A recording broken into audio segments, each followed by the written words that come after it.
Oh, I think we're live, and I forgot my countdown.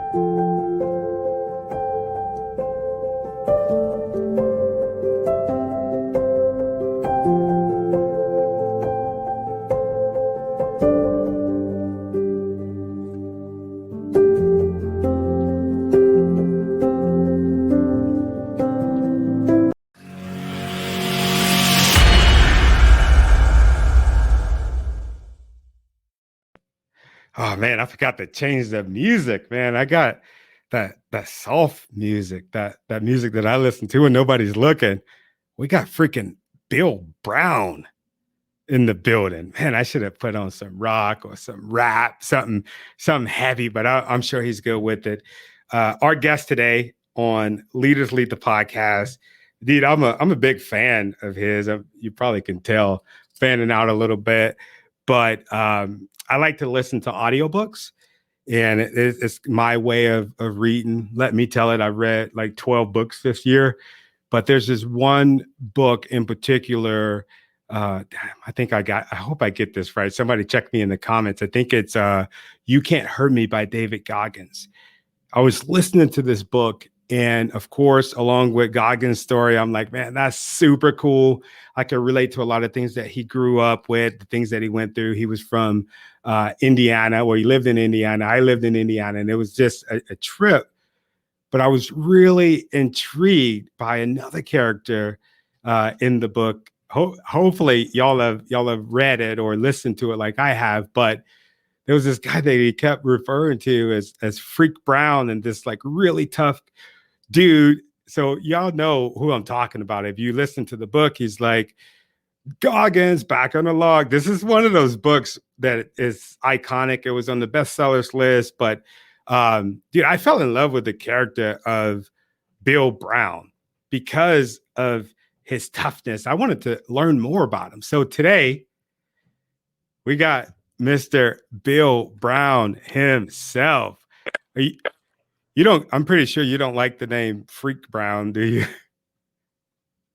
You know, guys used to pay for that when I heard about it. Oh No, man, I bet. you know what? It's I look at it as a badge of honor, really, because they call me that for a reason. Because I went through a lot of rough and tumble stuff. So nothing but love. You know, everybody gets a nickname when they go through that. Well, not everybody, but most guys. And The I good guess guys. mine was kind of earned. And back in the day when I heard about it, I wasn't too hip on it, but and still not now. But it's I understand. You know Yeah. I almost look at it like a guy like I played football growing up, and like you got a bunch of guys tackling you, and you're in the middle of it, and somehow you just break through and make it through, and it's kind of like a freak type of thing. Yeah. And I think that's kind of what it's about because there's been a couple close calls out there, and somehow I made it through a little bit. So yeah, nothing but talk about Dave. A lot of beautiful men out there, and Dave's definitely one of them, and an honor to serve with him. Yeah. No, that's really good. I was looking at your Instagram, and it looks like there was another character. And I didn't bring you on here just to talk about this book. I want to talk about you. But I keep saying character. These are real people, but you got to understand, listening and reading a book, they're characters to you. And luckily, we got a chance to talk to one of my favorite ones. But there was another guy. I think his name was. You were hanging out with him. Is it Bigsby? Is that his name? Kenny Bigby. Yeah, he was in the book too, right? Yeah, same Buds class, man. I got nothing but love for those guys, and we just did a tactical survival course together. Mm. He's extremely talented guy when it comes to anything to do with martial arts, weapons, and just when you talk about a guy that's got your back, when you talk about a guy a guy that's like 24/7 hard, that's Big B, man. I got so much love for that guy, and yeah, and whenever you get, we went through Buds together, and we've been friends for over 20 years now. So whenever I get together with other SEALs and doing positive stuff, man. I really love it. And I've done a lot of great things with Big B. And so we kind of, because guys you go through buds with, that's basic underwater demolition SEAL training, a lot of times we'll refer to each other by our last names. Mm. Yeah, but yeah. So yeah, I'll tell you a funny story about me and Big B. So we were doing a reconnaissance and surveillance exercise at the end of first phase, and basically they had this POW camp, and we have to sneak up and basically write reports, observe what's going on, and write reports. And I got kind of a little aggressive, and I wanted to kind of, I was kind of like, I like to just a little aggressive. a little bit. Yeah, yeah. And so we winded up sneaking right underneath the POW camp. Like they had like a little, if I remember right, like a walkway, but it was like made out of wood. Mm-hmm. And we got right underneath there, and there was like a map or something, some type of document on the walkway, and I went to put my hand up and grab it, and we got snapped. And they made us take off our clothes, right? And they know everybody else is watching, and they put us in this boat full of ice. What? Oh man, it was, yeah. And then so after the exercise, we gotta go. We're getting debriefed, and everybody's talking about, yeah. Then they grabbed up Brown and Big B, and they made them get naked and get in this ice boat. Oh my God. Yeah, yeah. So Buds is a part of SEALs. Is that what you all do when you first get there? Like how does that work? Yeah, so it's basically it's where they filter you out. It's where me and Goggins became good friends. It's where we met. And basically it has three stages. You have the beatdown stage, it's Hell Week, and then you have the pool comp with dive stage, beatdown stage. Yeah, it's no games. They're really trying to see who wants to be there. And I think there's a lot of beautiful things to that, because in any other type of training, like you get orders, and you know, in this training, anytime you don't want to be there, at any time you can leave. Wow. And so you really, and they push it, and so you really have to like seriously want it. So when you get through with this whole ordeal, there's a couple of things. The one thing from the get-go is everybody who's still standing there, and it has a high attrition rate, seriously committed to it. Like there's just no BS. Wow. Because you know what you want to do. And then the other thing is they're pretty good. I mean, as far as, being physically fit, being, mentally adapt, they're pretty solid. So I tell you what, it's a great way to grow up. It's a great way to, if you seriously want to take it to bad guys, it's the place to go. Wow. What, how old were you when you joined? You were in the Navy, correct? Yeah. I was in the Navy. I was at 22. 22. Yeah. Wow. So wow. I graduated high school and kind of messed around a little bit. Yeah. But I had fun. Yeah. What made you join? Out of all branches, like when you joined, this is one thing I was going to ask you. When you joined the Navy, did you want to join the SEALs? Is that kind of was that a part of the plan? No, not at all. So it was the whole outfit was a lot different than it is now. Back then, it was really low profile, and so I was from one of those families. Every male member in my family was in the military, from like on both sides, from like way back. And I'm from a blue collar family. And so, both of my grandfathers were vets. My dad's a vet. All my uncles are vets. So I think it's something I always looked into. I thought as far as being a man, and I just felt compelled that like it was a calling. Now, for me, Wow. I kind of grew up. I grew up rough and tumble, and the Navy saved my life. Now, I didn't. I didn't. My one grandfather was a World War II veteran in the Navy, and I think that's what kind of compelled me. And I didn't go in really to to join a combat unit. I actually wanted to become an electrician and learn a trade. But Wow. but what happened was when I was in my boot camp division, I had an instructor that was just riding me and riding me, and I was like, I didn't understand what his deal was. But they had these guys come in and said you can take this test in the morning and you could running and push ups and pull ups, and it was a swim. Now I really didn't know how to swim. I'm from South Jersey and I really wasn't a water guy by any stretch. And so I went in the morning and I really didn't really care about being a SEAL. I didn't know what it was. I just wanted to get a workout in to dump the stress from this guy who was just really riding me pretty hard. And the first time I came there, it took like 3 or 4 hours by the time they finished administering the test. And I crushed the push-ups, the sit-ups, the run, but I failed to swim. But and everybody else who came from my division failed too. Wow. But there was nothing that said you couldn't keep coming back. So I kept coming back to take the test. Nobody else from my division did, but I kept failing to swim. And I failed it Why 3 did you times. keep going back? I would have just quit and My honestly, I really wasn't about like I wasn't like on target, like front sight focused on like passing. I was just like, hey, it's a free workout, and for like 4 hours, I'm away from that guy. That's really what it was.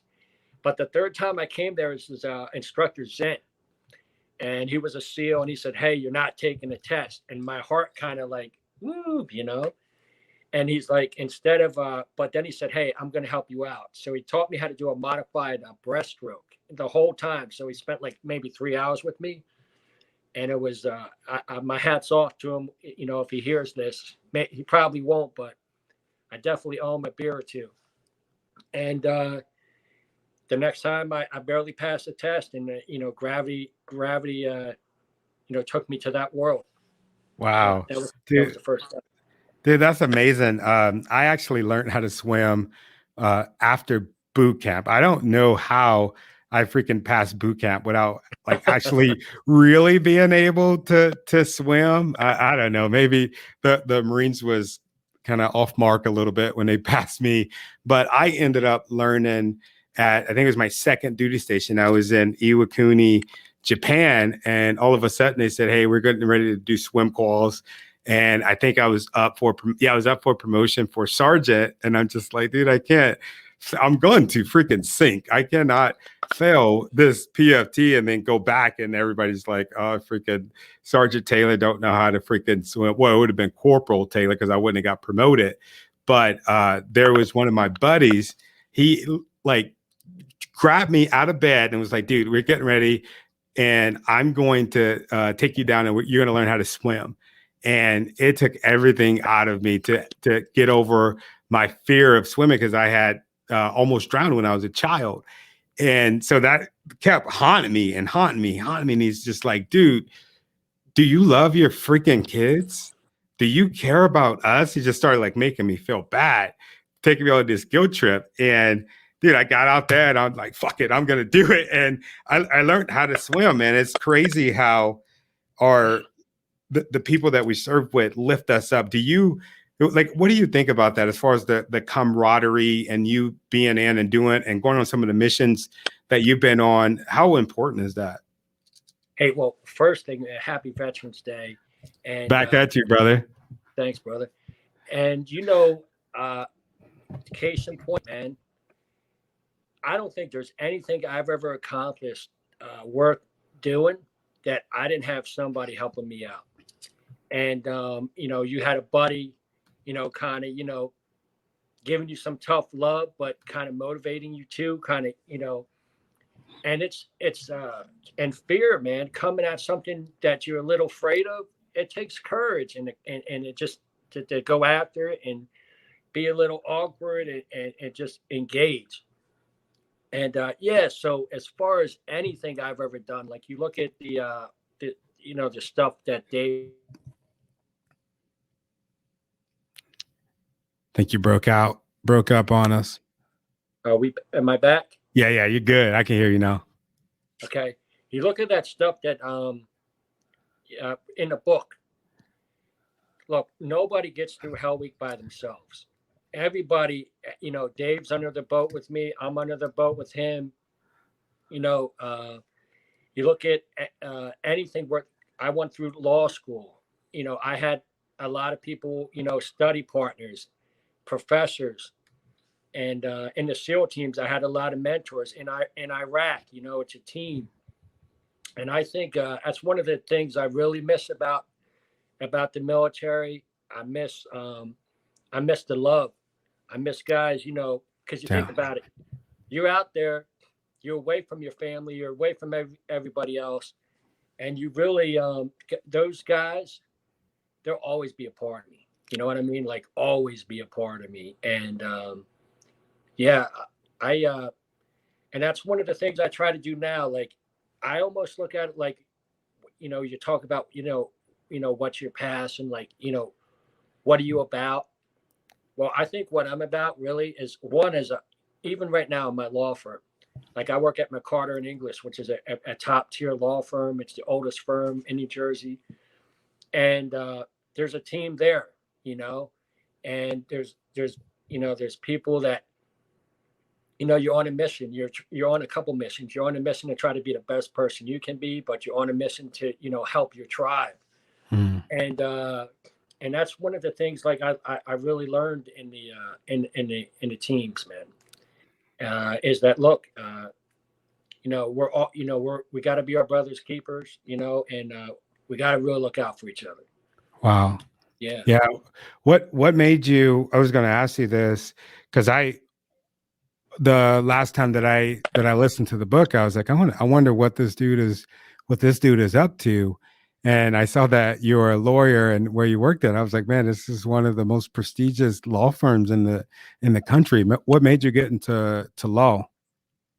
Well, I think one of the things that happened to me, so a couple things. One is if it wasn't for me being in the SEAL teams, it really broadened my horizons and what I could accomplish and what I could do. And the other great thing about the military, you're talking about being in Japan, like all the different places I've traveled.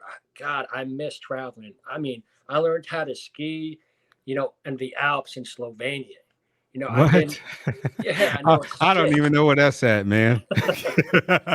Yeah, it's a little north of Greece, a little south of Austria and Germany. Wow. Okay. Hey, in the chat room, let me know if you've ever been to, how do you say it? Slovenia? Slovenia. Slovenia. Let me know if you've ever been there, and be honest. Let me know if you know where it's at. All right, go ahead, my bad, brother. But hey, you think about like driving on the Autobahn in Germany, and just so many amazing, like hanging out in the Indian Ocean, or even honestly being in Iraq and out in the desert and seeing that that moon just piercing through, and it's so many like amazing sounds and memories I have from all my journeys in the military. But yeah, so what made me go into the legal field. One was when I first went through buds, I got dropped the first time 2 weeks before graduation, and one of the things they really dropped me for, it wasn't because I was always physically and mentally on time. Like I was hard. Like there was this. That's just the truth. I But like I that. think one of the, He said I was hard. That's just the fucking truth. I like it. Man, I love it, man. Go ahead. well, you know how it is, right? Yeah. It's one of those things that like when people get into it, some training like that, there's sometimes there's no buffer. You know what I mean? Yeah. And they're gonna find things out.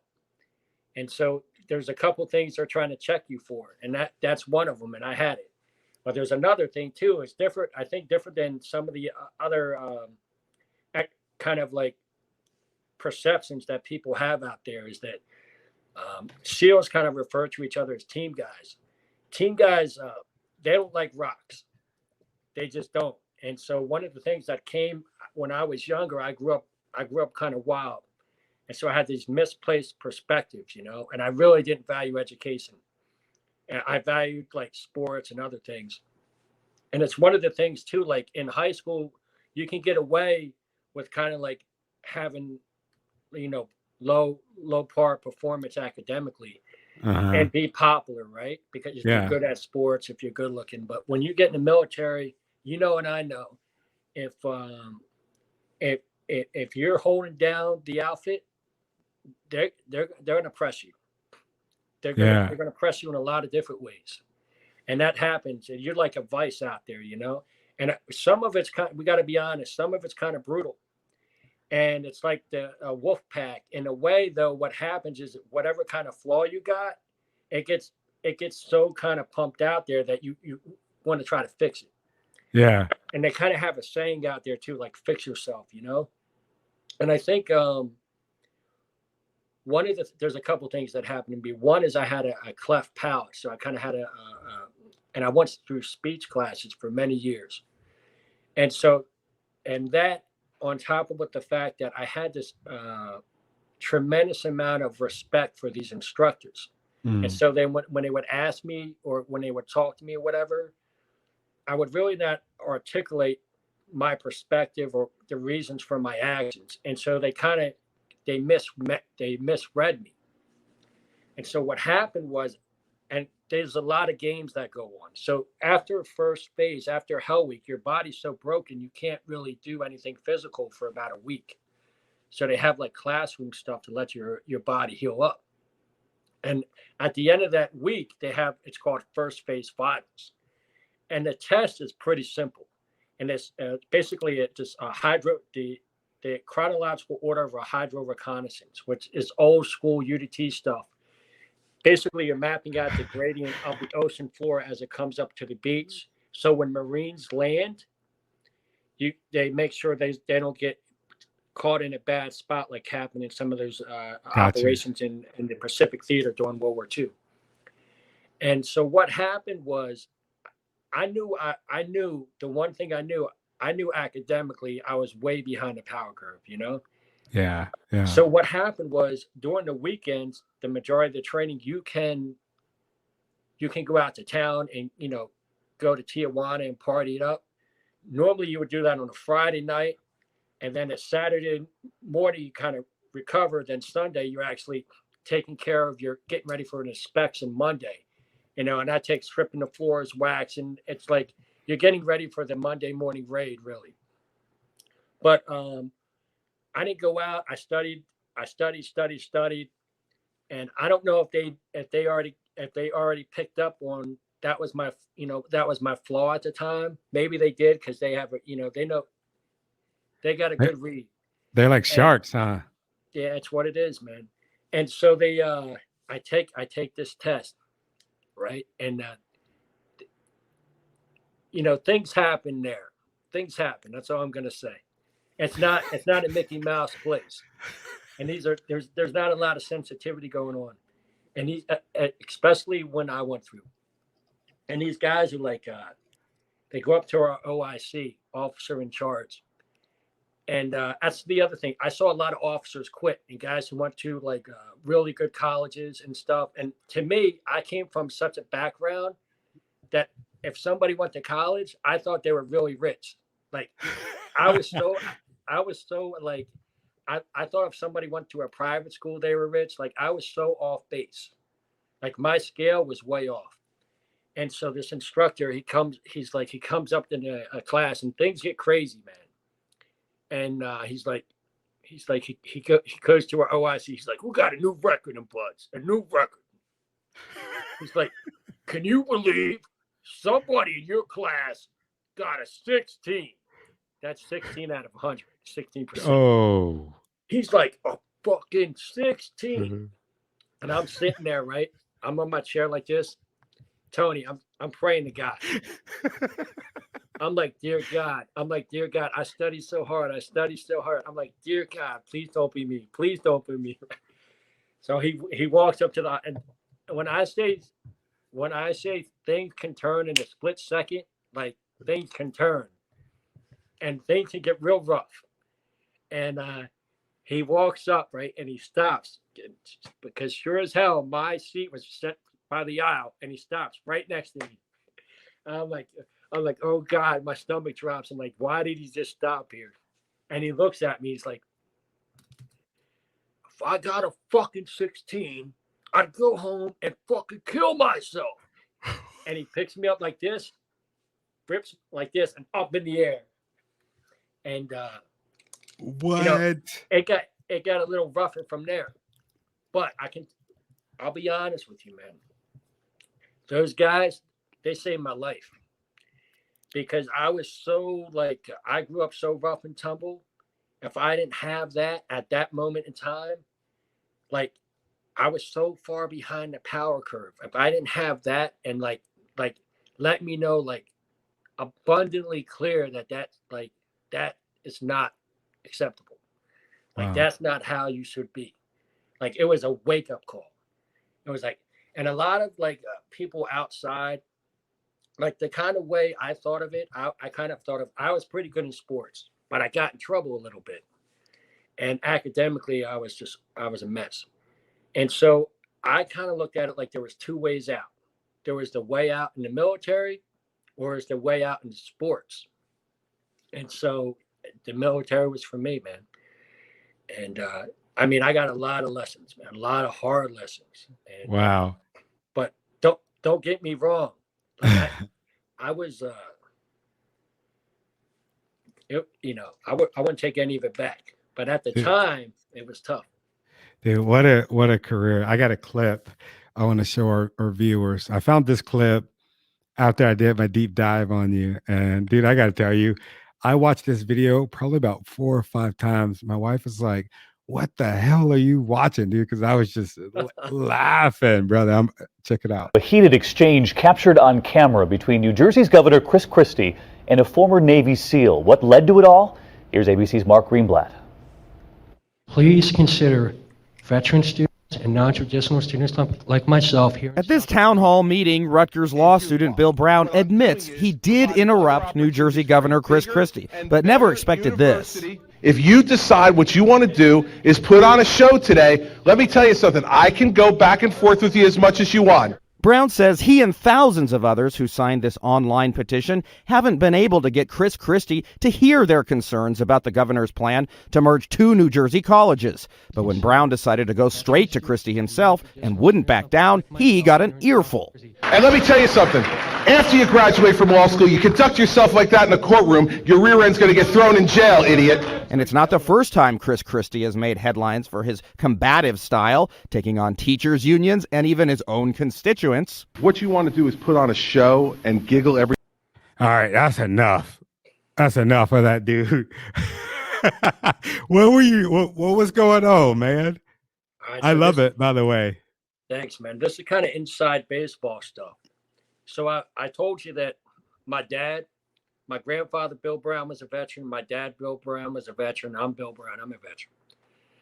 So my dad was the first person in my family to go to college. He used to GI Bill, and he went to Rutgers in South Jersey. Now, Rutgers is a state university of New Jersey. And what happened was Rutgers is kind of unique in a way that it has 3 campuses throughout New Jersey. 2 of them are in North Jersey, Newark and New Brunswick, and then one's in Camden in South Jersey. I was a South Jersey guy. I went in the military. I got out. I kind of followed my father's footprint, used a GI Bill, and I went to Rutgers. And in undergrad, it's kind of funny, compared to being in the SEAL teams, honestly, it was very easy to get very good grades in undergrad. Like the time duration it took and my commitment level from coming to the teams and coming from Iraq to this, it was easy to excel. So I wind up and I started to really love to learn there. I got in a period of my life where I really loved to learn. and I wound up in law school, and I was at the, I was a veterans advocate. Right now, I do a lot of stuff with the GI Go Fund, which does a lot with the New York City SEAL Swim and a lot of other things. But so here's what happened. There's another smaller known school in Rutgers called Rowan. And basically, there was a big proposal that had a lot of political clout where they were going to basically take where I went to law school, where I went to Rutgers, and it was going to become part of this lesser known school. Now, I started the first group for veterans there, student group called Veterans for Education. I started the first scholarship. I ran a 65-mile run from Rutgers, Camden, to Rutgers, New Brunswick to raise money for that scholarship. I organized a congressional debate strictly on veterans issues there at that school. And I had a lot of friends with me at the time that were Iraq and Afghanistan veterans that joined my group, Veterans for Education at Rutgers. And this was my argument. My argument was, look, if you're going to take away the Rutgers campus in South Jersey, basically for blue collar families like mine, basically it's like a geographical limitation on our access to that. And because Rutgers is nationally known for a lot of good reasons. And if you're going to switch that with a lesser known school, you're limiting the educational options. Wow. And so my thing was, and to be honest with you, I talked with Christie a couple times about veterans advocacy issues. I was actually the youngest guy on the New Jersey VFW legislative committee and the only Iraq veteran at the time. And so I talked with him a couple times about different proposals that I had. One of them was for him to push some type of legislation that would give businesses tax incentives for hiring veterans and things like that. And if you look on YouTube enough, you'll find it. But he was in the wrong here because he was really pushing this. And so it's kind of inside baseball. But what happened was he liked to go to town halls. And to be honest with you, I scouted him out. It's not like something that I didn't know. I watched a lot of his videos and kind of things like how he was. And the way they were pushing it, they wanted it to be under the radar.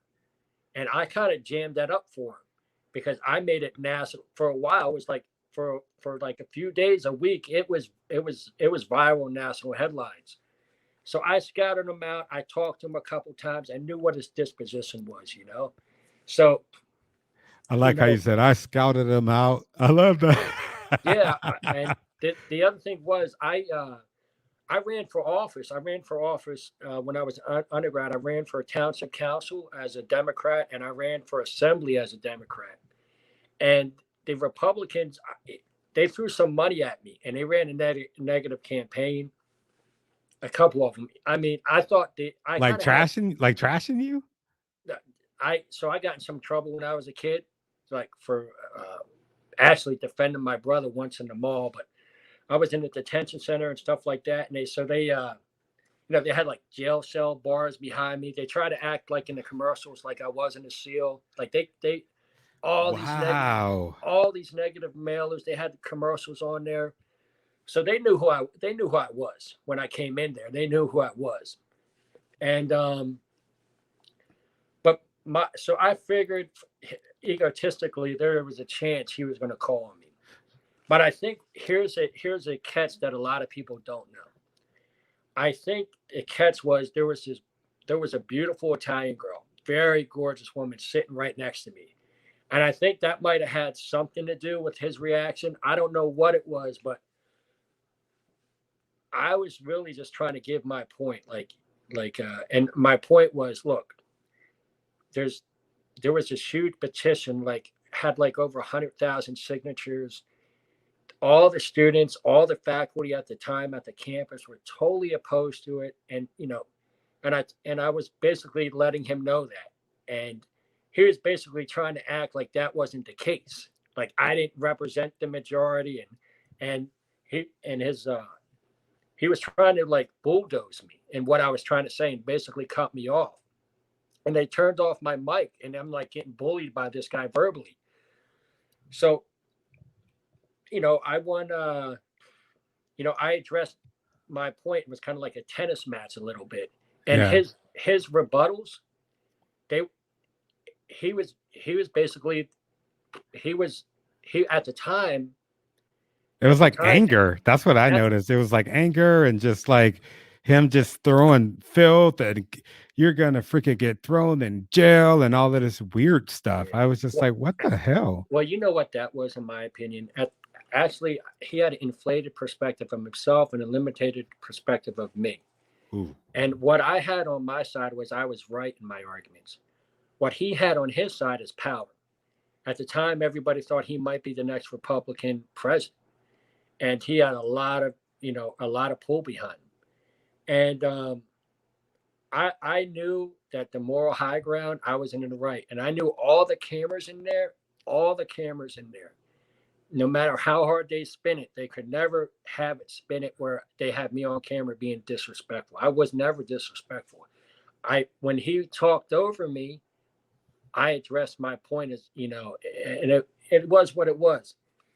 At the time, I was kind of scared, to be honest with you, because when they walked me out of there, they escorted me out of there, and I was disappointed in a way because I knew in a moment like that, it's going to draw heat, Yeah. and I wanted to represent veterans in a positive light.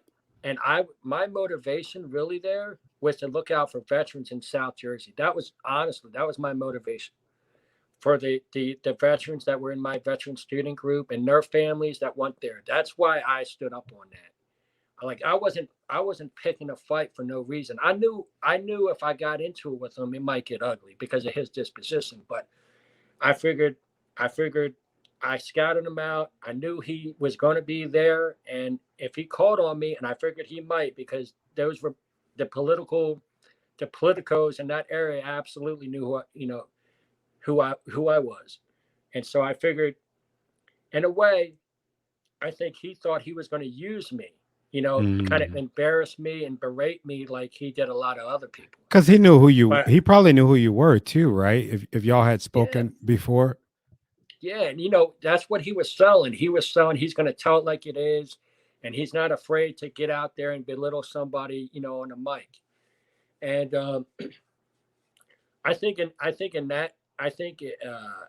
in that occasion, and actually, it didn't do him a service. I think one was when people checked me out. Um, I was a no BS guy, and I think people realized that I was in the right. Like what I was advocating for, I wasn't advocating out there to make a political stunt or try to draw attention to me. I was really trying to advocate for working families in South Jersey. For like Rutgers is a prominent you know university in this country, and in South Jersey, I mean, that's, if you're from a working family, man, that's one of your ways out. That's one of your ways up the ladder. And they College. were trying to take that away. So that's what that fight was about. Wow. Wow. So did you receive any backlash at all for doing that? Uh, I mean, it was kind of funny. So previous to that in law school, I had this professor, and this guy won the Nobel Peace Prize, and he was brilliant in his own way, but in another way, he was very insensitive. And he would make, and this was in a criminal law class, and he would make these comments about veterans and things that were, I felt like I was tied to a tree and slapped, Wow. because I knew, like, I took it seriously, and I knew I was really I was really going after something that was going to be challenging for me, especially from my background. Like guys in the SEAL teams now that I served with, and guys that I grew up with, they're like, it's unbelievable that I became a SEAL. It's unbelievable that I became a lawyer. And so I sat up in the front row of every class, as close as I could to every professor. Like, I wasn't messing around, because I knew, like, I knew I was like fighting Mike Tyson, Yeah. and Yeah. I knew I had to take it serious or I was going to get knocked out. And so I was like, that little guy in the gyms that's got no arms, but he's trying to do those curls. And Oh, that's the truth. Like I wasn't messing around, but this guy was such an insensitive prick, and he had tenure, and he was brilliant in his own way, but he was abusive too. So like a brilliant idiot. I don't know. This guy was you know what? There's only one word for it: turd. Go ahead. Yeah. Yeah, and so this guy, he had this. So one of the things in law school, a lot of your law school exams are basically your whole grade is based on one exam, and so one of the ways you'll study up for it is you'll study you'll have access to the professor's previous exams and what they find are the ideal answers. Okay. And a lot of the way the questions are about, or basically there's a fact pattern. And something happens in a fact pattern, you have to find what the legal issues are that happen, what are the likely, charges, or what are the likely defenses, the complaints, the defenses, and what's the likely outcome in accordance with the law you studied. You're a smart dude. I don't know about that. I think dude, you're smart as shit. I think my number one attribute really is what David Goggins has got, and I think that's and what a lot of SEALs, a lot of Marines have. By the way, I worked with a lot of the Marines in the job. Oh, cool. In 2005, and I got nothing but respect for Marines, except that one time we got in a fight. it's always that except that one time either they kicked the shit out of us or we kicked the shit out of them. Yeah, man. No, you're really intelligent and really nice, bro. That was one thing I was gonna say. I'd never forget. There was this moment. We live next to some special operations guy, and even though I was in the Marine Corps, I've always been like, man, those dudes have seen some shit. We're not gonna mess with them. I always felt that way. But one day this guy, he's walking his dog, and you could just tell, dude, this motherfucker was born hard. He's walking his dog, he goes to his house, his dog gets loose, his dog runs inside of our garage. I'm in the garage with my dog. His dog takes my dog's dog toy and runs and goes to their place. And my dog's looking at me like he just took my toy, like, help me. And I'm just like, no, we're good. We're not going to go mess with them. And finally, after he was crying this whole time, I go, let's go down there. And I go up to the garage and I was like, hey man, it was like 4 or 5 dudes. It might have been more than that because it was like dudes in the kitchen. You know how y'all roll. And I'm like, yeah, this is going to sound silly, but my dog is upset because your dog took his toy. And he's like, oh, man, no problem. Like, here it is. And he's like, dude, why'd you take his toy? And he's like, you want a beer? And I got a beer. And I'm just like walking home later, like, damn, those dudes are super freaking nice. And that's been the kind of interaction that I've had with people that have been in the elite of the military. Is that something that they teach y'all? Because it's kind of the opposite perception as far as us folks that haven't been in those special groups. We think that, oh man, those dudes are rough or tough, or they might even be assholes. I think, hey, there's a few assholes everywhere, but I think a majority of times, I think, you know as well that it's always better if, guys are dealing with a lot of stress, guys are dealing with different things. It's always better that you try to be cool, because the last thing you need is things are tough and then you got a guy being an asshole. And I think the other thing too is you got mutual respect, because there's some truth to the realities of it, that everybody here is somebody you got to take seriously, and to a certain extent.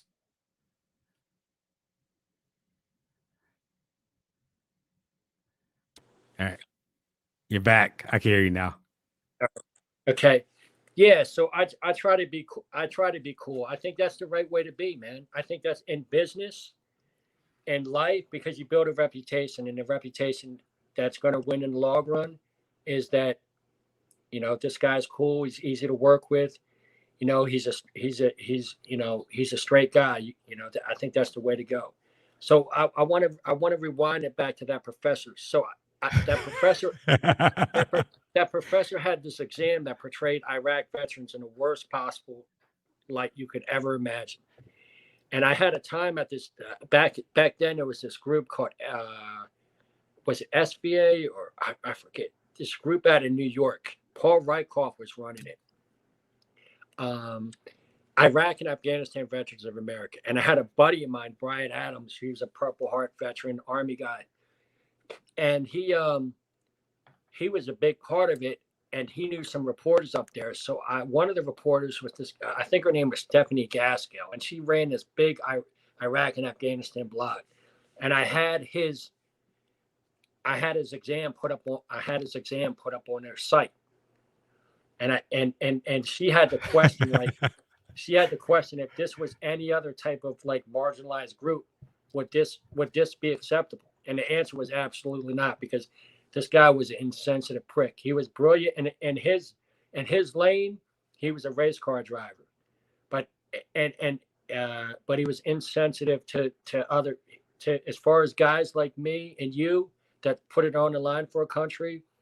He couldn't see it from his backyard. Wow. And so I put it up, and so I got so much. Like at that time, law school is kind of like boot camp in a way, right?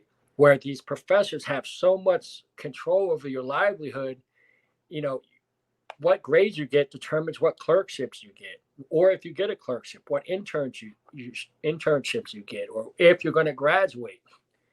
And so the right tactical move is to be non-adversarial at all times.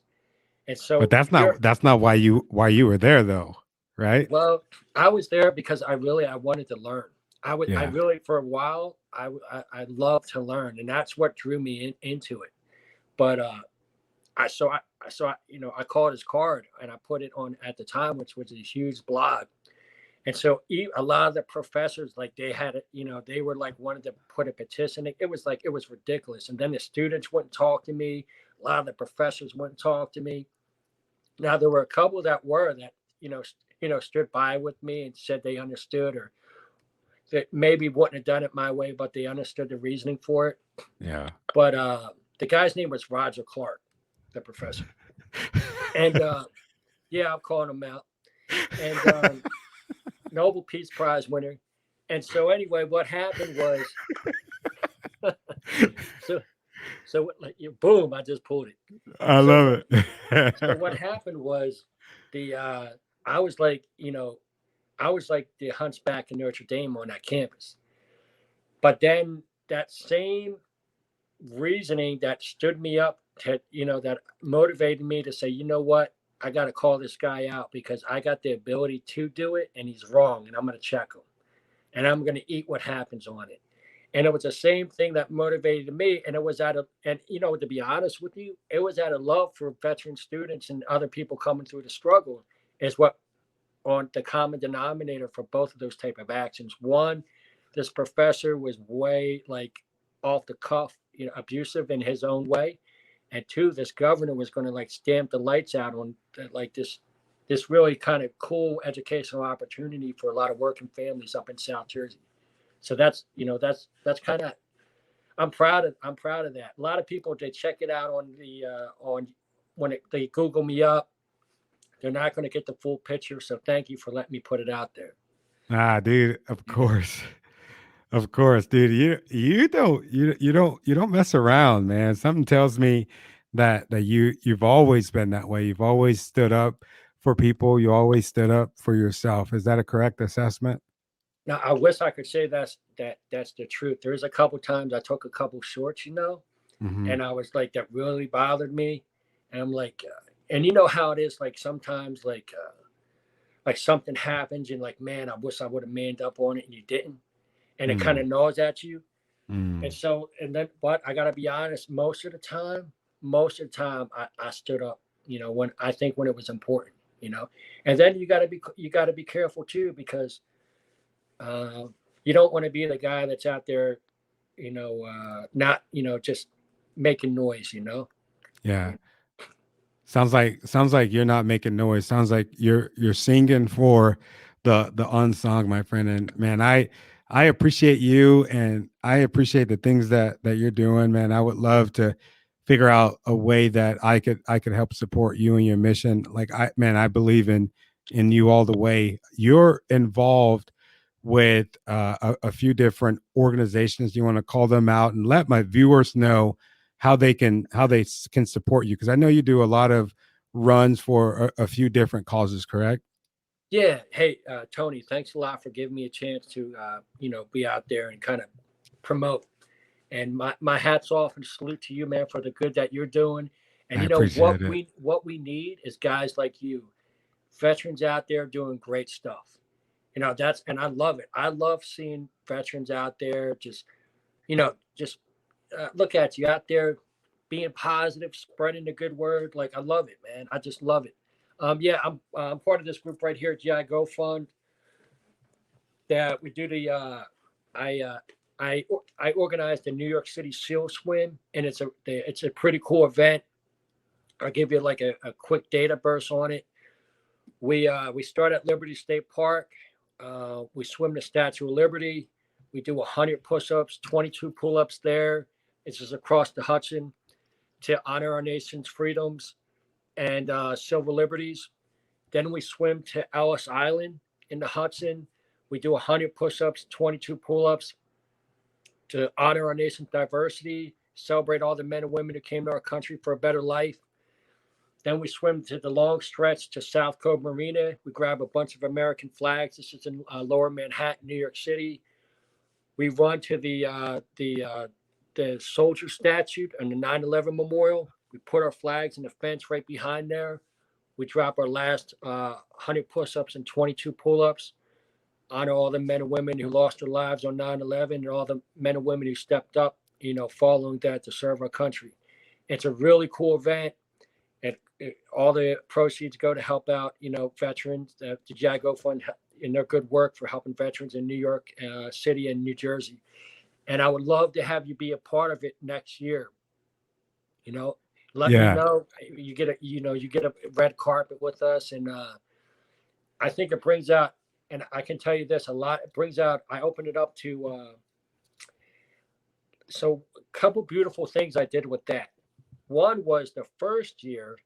A lot of people said it was logistically impossible, but I had a lot of support for this guy, Mike Greco. He was an Iraq veteran from the Port Authority. Pat Donovan from the Port Authority. Chris Wozniak from the New Jersey State Police and their harbor unit, because I got a dial in the swim, because the Hudson is no joke. And if you don't have it dialed in just right, it's an impossible swim. And so those guys, I had so much support from Kevin O'Connor from the FDNY. I had so much support from the NYPD, FDNY, NJSP. And so we do this, and logistically, everybody said it was impossible, but we got it done. And one of the things I love about the GI Go Fund is that they invested in me when people couldn't see it. You know what I mean? And they were a small enough group that we did something beautiful. And the first year I really liked it, because a lot of people who didn't know, like who haven't been in a combat zone, and the whole world was hating on Eddie Gallagher. The whole world was stepping on him.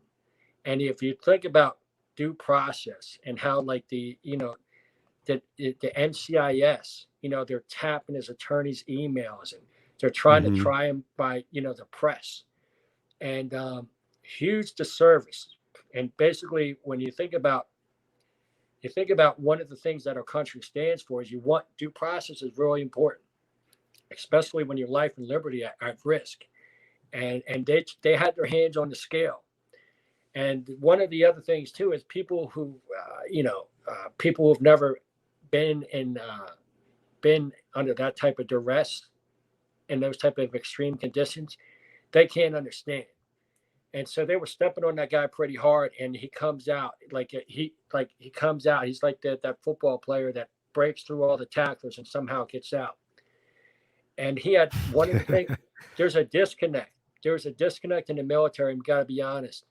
There's some officers, high-ranking officers, that they forgot about the beauty of their men in the field, and they're political hacks, and they're stepping on their warriors, and that's what was happening in the SEAL teams. And if like I got into it with Admiral Green, like if you do some research about that, I got into it with him too. But what happened was they were stepping on that guy. And we got around him. I had him and he was going to do the swim, but decided not to because he didn't want to have any negative press on it. But after the swim, after we did our last set of push-ups and pull-ups, we all got around him. And that picture got out there. And to all the team guys out there, all the SEALs and all the guys who put in the work, that's how the vast majority of them felt. That's how we felt. And we let the whole world know where we were at on that. And that's the door kickers. And then the second year, everybody's hating on law enforcement, just hating on them. And I think a lot of it was, hey, in the military, you got some turds. In law enforcement, you got some turds. But I think the vast majority of guys out there with a vest and a flag on it are good men. And so they're getting hated on. And without their help, my swim would have never happened. So we let them get in the swim with us. And on our shorts, I had like NGSP, NYPD, FDNY. Then every time I got on the on Fox or whatever, I gave them love. I said, hey, man, I got nothing but love for men and women who put it on the line for a country. And so I'm really proud of that. So yeah, there's a lot of other things that we put out there, like a message. And then this year I'm really proud because this was the 20th anniversary of 9/11. It's the 10th anniversary of Extortion 17, and I lost some friends, man. You know what I mean? And I think of some of the stuff going on, and I think, man, a lot of people, we think about Veterans Day, Memorial Day, but. And you know how you were saying with the book, like it's just names, like characters, like Bigby, a beautiful man, Goggins, a beautiful man. Like these guys, these are really great Americans, man, just beautiful people. And it kind of reminds me of case law. Like when I was studying law, like learning about cases, like, oh, it's just these fact patterns, like, but sometimes you got to take a breath back, be like, that's a real person. Yeah. And so I lost a lot of friends, man. And I had the opportunity, to do a couple things right here. So the last time the Leapfrogs jumped into Liberty State Park prior to this was in Fleet Week 2017, and a SEAL by the name of Remington Peters burned in. That means he had a malfunction in his chute, and he couldn't fix it in time. And he, and I was going to say, yeah, translate for us pogues in the back.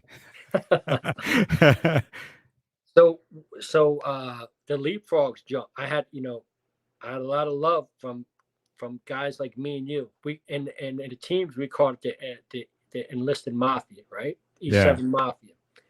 And so I had a lot of help in the teams from the E7 Mafia, and I had a lot of help from guys who got out, like high rank and all that, like a lot of command master chiefs, senior chiefs, like had my back big time.